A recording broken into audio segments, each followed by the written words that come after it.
Who's the funniest person, your model for funny in your young life?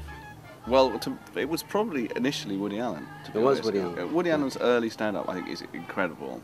In that, it's a point in time where, I mean, obviously other people were doing good stuff then, but Woody Allen's early stand-up seemed to me to be creating the idea of, the modern absurdist, observational stand-up, and it's great. And also, I love his early funny movies.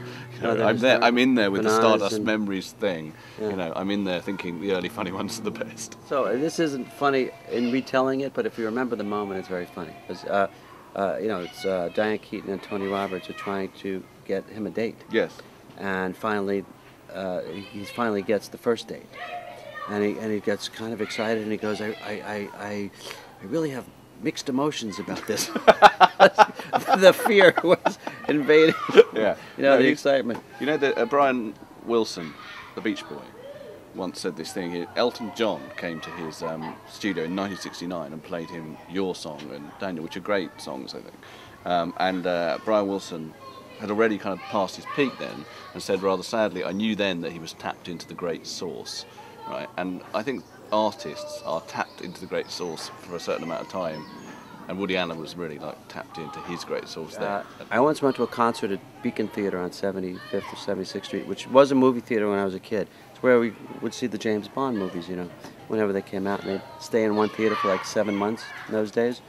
And they converted it into a concert hall, and I went and saw Miles Davis. The great Miles Davis. Well, when was that? Live.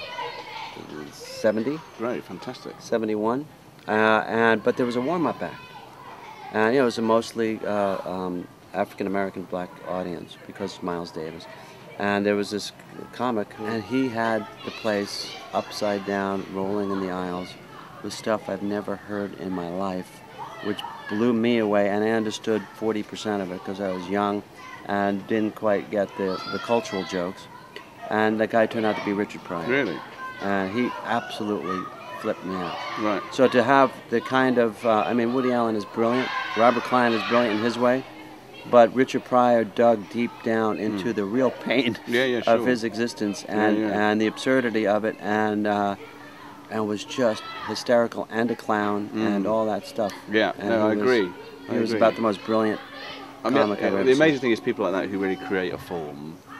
He creates black comedy. I know there's Bill Cosby before him, but really that particular form that leads directly to Chris Rock is created by Chris Rock Richard Pryor. is a direct descendant. Yeah, and brilliant. And brilliant. I love Chris Rock, but it is that line of and yet when you see Richard Pryor, it's not especially dated. He creates the form, and yet it still survives. No, it still works. Yeah, absolutely. Yeah, but still no one from the fundamentalist Christian right.